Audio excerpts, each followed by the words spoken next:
The light bulbs in the trunk can be accessed via a housing on either side of the trunk or boot if you're in the UK.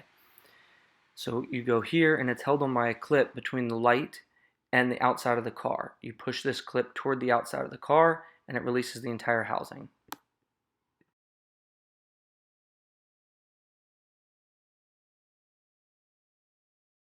After the housing is removed, gain access to the bulb itself by using a flathead screwdriver to pop open the notch on the clip side of the clear plastic, right, like such.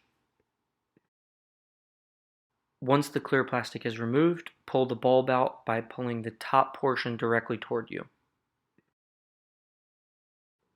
Install the new bulb by seating the bottom portion first and then pushing the top part in. After installing the new bulb, replace the white plastic by seating the side away from the clip first and then pressing down on it. Reinstall the entire housing by pushing directly toward the rear of the car until the clip re-engages and the light turns on. Perform the same thing on the other side of the trunk and enjoy being able to see things at night.